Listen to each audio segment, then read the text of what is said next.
Hello दोस्तों, आ जाओ भाई फटाफट, चलो करते हैं क्लास आप सबकी अपनी। यहाँ पर हम मिल रहे हैं शाम को। कैसे हैं आप सब? बढ़िया है? मस्त रहिए, खुश रहिए, आराम से एकदम बढ़िया खाइए पीजिए और पढ़ाई अच्छे से करिए। चलिए देखते हैं क्या पढ़ना है। आज हम यहाँ पर इंग्लिश का लेसन 2 करेंगे। लेसन 2, 3, 4 जितनी भी चीज़ें हैं आपके, मैंने ठाकुर की बुक से पूरा शेड्यूल किया हुआ है, तो आप देख सकते हो कि सिलेबस में ना 3-4 यूनिट तक आपको ऐसे ही थ्योरी जो चीज़ें हैं वो बीच बीच की दी गई हैं। तो उनसे जो पहला चैप्टर मैंने पढ़ाया आपको, पहला वाला पूरा अप्रोच और मेथड बताया, वो ज़्यादा आता है तो वो करवा दिया।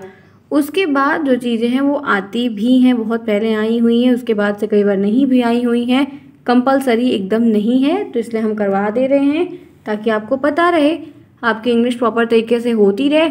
बाकी चैप्टर 5 से जो है वो ग्रामर पोर्शन स्टार्ट है, तो ये क्लास मैं आपको दे रही हूँ। ये भी आपका यूनिट आप देख लोगे अपने सिलेबस में। सिलेबस आप सभी को मैंने टेलीग्राम पर दे रखा है, आप वहाँ से मैच कर लीजिए तो प्रॉब्लम नहीं होगी। और जो जो टॉपिक्स है उसमें 1 बाय 1 करवाती चल रही हूँ, तो चीज़ें आपकी काफ़ी रिजॉल्व हो जाएंगी। आप जुड़े हैं मेरे साथ, मैं हूँ शालिनी, और स्वागत है यहाँ पर। प्लीज़ चैनल को सब्सक्राइब करिए, दोस्तों में शेयर करिए, लाइक करना बिल्कुल भी ना भूलें। आज हमारा इंग्लिश का क्लास का लेसन 2 स्टार्ट हो रहा है। इसमें मैंने 3, 4 सबको एम्बेडेड कर दिया है, जोड़ दिया है, ताकि आपको 1 बाय 1 टॉपिक में करवा दूँ, आप सिलेबस से मैच कर लीजिएगा। आज का जो पहला टॉपिक है आपके चैप्टर 2 का, वो है क्लासरूम टीचिंग। जैसे क्लासरूम है, आप जान रहे हैं, कक्षा है, तो वहाँ की जो पढ़ाई लिखाई के बारे में है वो सारी चीज़ें हैं, तो क्या होती है वहाँ पे, क्या क्या होता है, उन सब के बारे में है।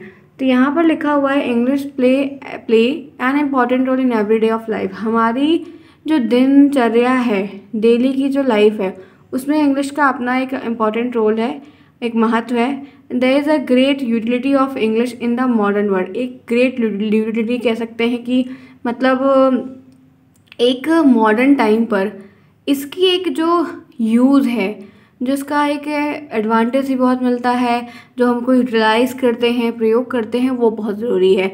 The use of English should be continued. English का जो प्रयोग है वो कॉन्टीन्यू लगातार चलना चाहिए, होते रहना चाहिए। विद हिंदी, यहाँ पे हिंद लिखा है, हिंदी कर लेना। And any other regional language, मतलब ये है कि जैसे जो मातृभाषा है वो हमें आती है, उसी कोई ट्रेनिंग कोचिंग कुछ भी नहीं लेते हैं, आराम से हम हिंदी का प्रयोग करते हैं और बोलते हैं। हिंदी हमारी मातृभाषा है।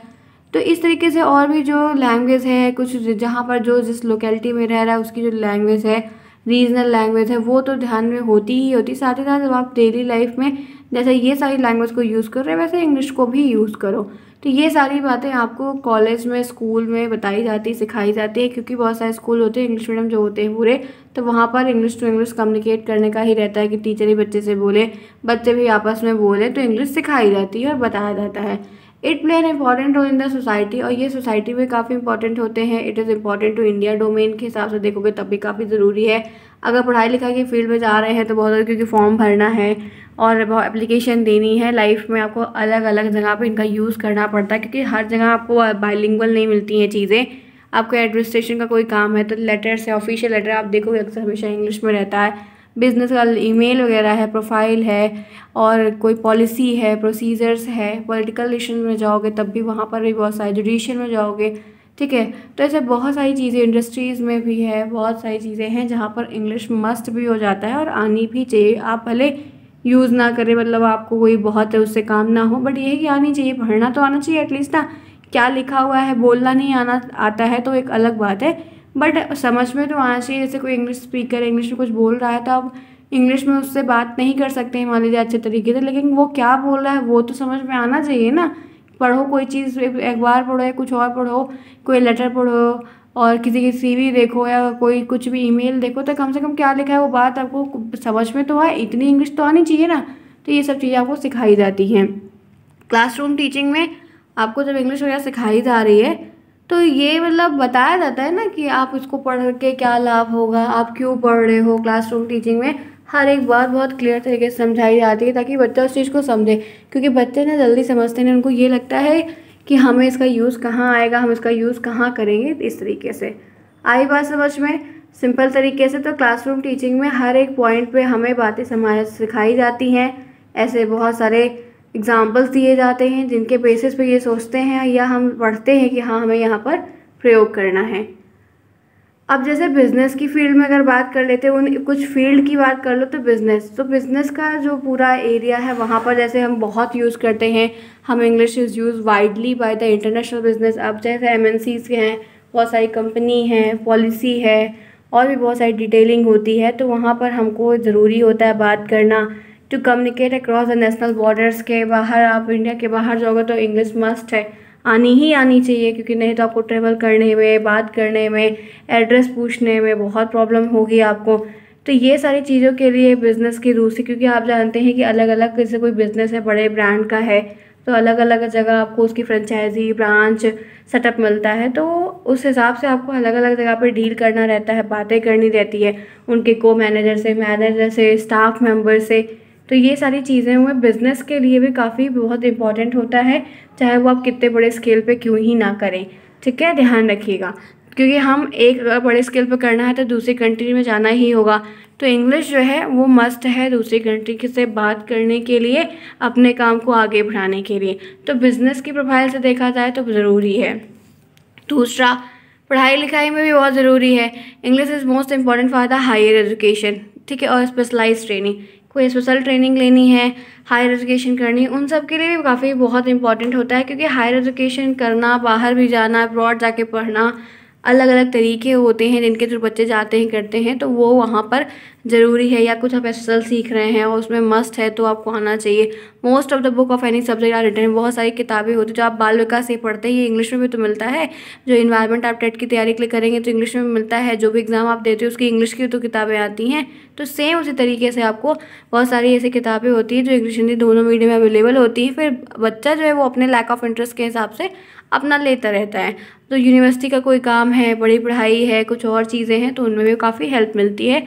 तो ये आपके दो ऐसे क्षेत्र हैं कह सकते हैं, बिजनेस और पढ़ाई का सिस्टम, जिसमें हमको इंग्लिश आना मस्ट है, कंपलसरी आना ही आना चाहिए, जिससे आप सीखो, समझो, जानो और आगे बढ़ो, अपने काम को ईजी बनाओ, लोगों से कम्युनिकेट कर पाओ बहुत अच्छे तरीके से, आगे बढ़िए। गेटिंग जॉब वगैरह लेने के लिए भी काफ़ी बढ़िया होता है। English essential for getting a good job, एक अच्छी जॉब को लेने के लिए और एक अच्छी सैलरी लेने के लिए इंग्लिश बहुत, जैसे इंटरव्यू देने जाते हैं तो कहते हैं ना कि कम्युनिकेशन अच्छा होना चाहिए। एमबीए वगैरह की नौकरी में काफ़ी बढ़िया रहता है। आपको कम से कम इंग्लिश में कांटेक्ट करना आना चाहिए, बहुत नहीं आना चाहिए लेकिन लगभग आना चाहिए, सामने वाला क्या बोल रहा है, क्योंकि ऐसा होता है कि जो क्लाइंट हमें मिलता है काम करने के लिए वो इंग्लिश बोलता है, बाहर का है, सिंगापुर का है, अलग अलग जगहों का है, बैंगलोर से काफ़ी ज़्यादा आया हुआ है, तमिलनाडु एरिया के साउथ का है, तो उसको काफ़ी अच्छी इंग्लिश आती रहती है, तो फिर बहुत प्रॉब्लम होती है। तो ये चीज़ें शुरुआत से ही धीरे धीरे करके आने लगती है और बच्चों को भी समझ में आती है। तो जॉब को पाने के लिए और ऑर्गेनाइजेशन को अच्छे तरीके से चलाने के लिए, इंटरनेट मतलब इंटरनेशनल कोऑपरेशन में बात करने के लिए, अपनी सब कुछ सही करने के लिए इंग्लिश मस्ट है कि इतनी आपको बेसिक इंग्लिश की नॉलेज ज़रूर होनी चाहिए। आगे बढ़िए। उसके बाद है in media and entertainment, media वगैरह की सेक्टर में है, English is most important for the access of the world को एक्सेस करना है, वर्ल्ड को एक्सप्लोर करना है, सीखना है, जानना है, तो आपके लिए काफ़ी बहुत ज़रूरी है मीडिया और entertainment. Satellite channel around the two world telecast news बहुत सारी चीज़ें होती हैं जो बाहर की न्यूज़ वगैरह इंग्लिश में ही रहती हैं, उनके बारे में समझना, पेपर्स देखना, ठीक है, ब्रॉडकास्ट इन इंग्लिश इंडिया आप देखते हो, सिनेमा है, कार्टून्स है, आप इंग्लिश का पेपर लेते, हिंदुस्तान टाइम्स आता है और द हिंदू है, इंडियन एक्सप्रेस है, बहुत सारे पेपर्स आते हैं, आप उनको पढ़िए, धीरे धीरे करके आदत डालिए। तो मीडिया के पर्पज़ से भी देखेंगे, एंटरटेनमेंट, बहुत सारी इंग्लिश हॉलीवुड की मूवीज़ जो होती है इंग्लिश में होती है। सपोज़ करिए कि आपको इंग्लिश नहीं पढ़नी आ रही है तो ऑडियो लिंगुअल चेंज करने के लिए होता है फ़ोन में, बट वैसे भी हिंदी में मिलती है, नहीं मिलती है तो आप सब टाइटल ऑन करके देखो, हिंदी में भी चलता रहे, सब टाइटल भी चलता रहे, तो वो धीरे धीरे आदत पड़ जाती है। एक बार किसी को नहीं है, देखो बच्चा, एक सिंपल सी बात है, कोई माँ की गोद से इंग्लिश पढ़ के नहीं आया, ठीक है, इतना ध्यान रखो। तो कोई भी चीज़ हो, चाहे वो मैथ हो, चाहे वो इंग्लिश हो, चाहे कुछ भी, आप जिस चीज़ से प्यार करोगे, जिस चीज़ को वक्त दोगे अपना, समान ही क्यों ना हो, या पढ़ाई का कोई इंग्लिश का, मैथ का, एसएसटी का, कुछ जो भी सा, अगर एक चीज़ बारीकी से पकड़ लोगे कि मुझे इसमें पढ़ना है, करना है, तो वो चीज़ धीरे धीरे करके सब आ जाती है। ठीक है, जो ये इंग्लिश इतना बड़ा पैराग्राफ हम लोग आज पढ़ रहे हैं, इसकी मीनिंग मैं आपको पढ़ा रही हूँ, क्या मैं जिस दिन हुई थी उस दिन इतना तो कुछ आता था क्या? नहीं ना, मैं भी पैं पैं करते हुए हुई थी, रोते हुए हुई थी, सिंपल सी बात है। तो आपको इस पूरे चैप्टर में सिर्फ इतनी बात समझनी थी और बताई जा रही थी कि इंग्लिश का क्या यूज़ है। हम एक टीचर आपको जब इंग्लिश पढ़ा रहा है, सिखा रहा है, तो आपको ये बात तो ज़रूर बताता है कि कहाँ पर उसका यूज़ कर सकते हो, इसके यूज़ से क्या क्या आपको प्रॉफिट होगा, क्या आपको बेनिफिट होगा, ये बातें हैं। मेरी बात समझ में आई? उम्मीद है कि आप बहुत समझदार हैं और समझ भी सिंपल सी बात आई होगी। ठीक है, चलिए इसी के साथ क्लास को आगे फटाफट बढ़िए। 2 क्वेश्चंस भी है। ऐसा क्वेश्चन आपको यहाँ पर आएगा, right a short note on importance of English language. तो ये देखो, आपको ऐसे ही प्रश्न आपके पेपर में 1 नंबर या 2 नंबर में आएंगे, जो कि मैं करवा दूँगी आपको, लेकिन अभी सिर्फ क्वेश्चन मैंने लिया है। उसके बाद what do you understand about greetings, greetings के बारे में भी है, अभी बताती हूँ। ठीक है, चलिए फटाफट क्लास को लाइक करिए जिन्होंने नहीं किया, फिर आगे बढ़ते हैं। जल्दी जल्दी जल्दी जल्दी फटाफट करिए सभी लोग, क्योंकि मंदिर में आना है तो घंटी ज़रूर बजाना है। ठीक है, आगे बढ़े। रिवीजन भी करते रहिए, जो भी आप पढ़ते चल रहे हैं ध्यान से देखते चल रहे हैं, ध्यान रखिए। आगे बढ़िए।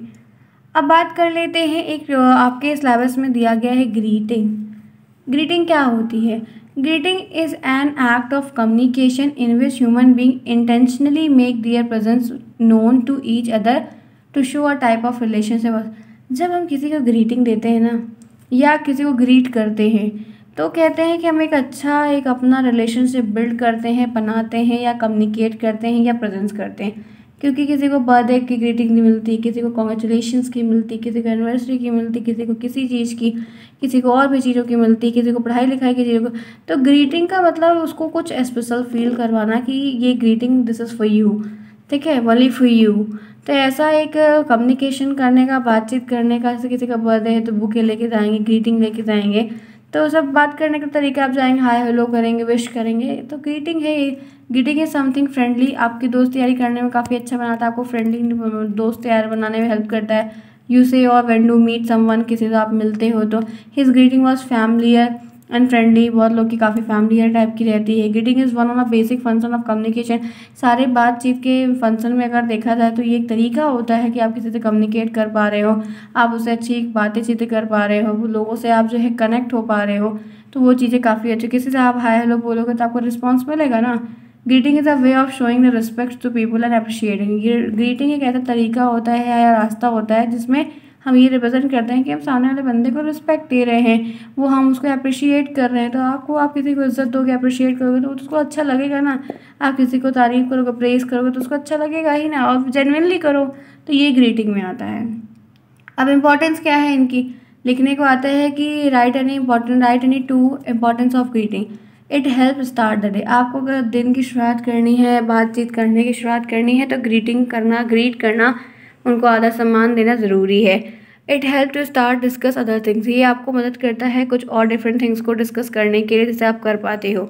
It help show love and respect to दूसरे के प्रति प्यार, अच्छा सम्मान, इज्जत, और काफ़ी चीज़ें शो मिलने देखने को मिलती है। आपके बड़े, मतलब आप बड़ों की इससे रिस्पेक्ट करते, बड़ों को लगता है कि बेटा पैर छू रहा है, ठीक है, प्रणाम वगैरह कर रहा है, बहुत सारी चीज़ें हैं। It help live and work together in a peace. कभी शांति से बनाए रहने के लिए, शांति बनी रहे, सब मिलकर साथ में काम करें, कंपनी में सारे लोग काम करें, तो उसके लिए काफ़ी एक साथ रहने के लिए भी अच्छा है। दोस्ती यारी बनाए रखने के लिए, नए नए फ्रेंड्स बनाए रखने के लिए, ये सब काफ़ी इंपॉर्टेंट होता है, जो हम करते हैं। नए साल में ग्रीटिंग देते हैं, ये सब करते हैं ना, वही सारी चीज़ें। ठीक है, बात यहाँ तक समझ में आई? Basic and simple clear cut में। आगे बढ़िए, बात कर लेते हैं एक टॉपिक इसमें और है, जो कि आपके सिलेबस में दिया गया है, टीचिंग ऑफ पोइट्री। बच्चों को जो हम पोएम पढ़ाते हैं, तो वो पढ़ाने लिखाने का क्या मतलब है या क्या होता है? तो टीचिंग ऑफ पोइट्री इम्बॉडीज, प्रतीक है, मतलब चिन्ह है, एक तरीका है, या दिखाया जाता है the beauty of the language, thought and feelings. जो एक लैंग्वेज की खूबसूरती है वो दिखाई जाती है, जो सोच है, जो विचार है, उसके बारे में पोएम में झलकता है भाव। अब it uplift the human soul, जो ह्यूमन की आत्मा या मन मस्तिष्क को, उसको ऊपर करना, बढ़ाना, थोड़ा और आगे ले जाना, म्यूज़िक उसमें ले आ देना, एंजॉय लाइफ को बढ़िया जॉयफुल बना देना, मतलब उसमें हैप्पीनेस भर देना। तो poetry is the musical and metrical form of language. ये थोड़ा सुर लय ताल वाला तरीका होता है पोइट्री का। It bring student in touch with the very best of the human nature. Human के नेचर को टच करने के लिए, प्रकृति की गोद में खेलने के लिए, और बहुत सारी चीज़ें करने के लिए पोएम बहुत ज़रूरी होती है। जैसे वीर तुम बढ़े चलो, कदम कदम बढ़ाए जा, ऐसे बहुत सारी है ना, आपने पढ़ा होगा। तो हम होंगे कामयाब वगैरह वगैरह, क्या नहीं पढ़ा होगा, सब जानते हैं। तो ऐसे इंग्लिश की बहुत सारी है। ठीक है। तो जब हम बच्चों को मतलब पोएम पढ़ाते हैं तो वो मतलब जो एक इमोशंस हैं, फीलिंग्स हैं, उनके बारे में बच्चों को बताते हैं और बच्चों को भी अच्छा लगता है, मज़ा आता है, वो भी आराम से सीखते हैं, जानते हैं। तो poetry is the bosom and the fragrance of all human knowledge. ये खुशबू और एक ऐसी इसकी सुगंध होती है पोएम में, कविता में, जो ह्यूमन के बारे में ज्ञान रखती है, समझाती है, समझने की स्किल देती है, ह्यूमन की थॉट्स को, उनके पैशन को, उनके इमोशंस को आगे बढ़ाती है। Poetry is a thing of a beauty and Joy for ever. ये मैं हाईलाइटेड की हुई हूँ, आपको यही इतना याद रखना है और यही इतना कॉपी में लिख के आना है अगर प्रश्न बनता है तो। Teaching poetry leads to an all round development of the whole personality of people. Poem को पढ़ाने के बाद या जिसके बारे में पोएम बनी होती है उसकी पूरी पर्सनैलिटी से लगती है, दिखता है, जैसे आप इमोशंस, इमेजिनेटिव तरीके से, इंटेलेक्चुअल तरीके से, एस्थेटिक तरीके से, इनिशिएटिव साइड मतलब जो आध्यात्मिक तरीका है, जो भाव वाला है, जो सोच है, कल्पना है, जो बुद्धि वाला, वो सारा भाव जो है पोएम में कभी कभी झलक जाता है, जिसके बारे में पोएम होती है। तो पोएम को पढ़ाने के, इंग्लिश में पोएम पढ़ाने के ये सारे बहुत ही गुड और पॉजिटिव क्वालिटीज़ हैं जिनके बारे में है। ठीक है। तो फ्रेंड्स, आज की क्लास मैं करना चाहूँगी अब ओवर। मुझे उम्मीद है कि प्रॉब्लम नहीं होगी। बेसिक क्लास काफ़ी अच्छी रही, काफ़ी कुछ टॉपिक मैंने आपको शेयर किया और बताया। एक क्लास इसके ऊपर मैं और आपको दूँगी, सिखाऊंगी, बताऊंगी, फिर उसके आगे जो है आपको ग्रामर वगैरह पढ़ाऊंगी। 1 बाय 1 चीज़ें होती चलेंगी। क्लास अच्छी लगी तो लाइक करना बिल्कुल भी ना भूलें। मिलते हैं नेक्स्ट में, तब तक के लिए take care, bye bye, see you soon. बस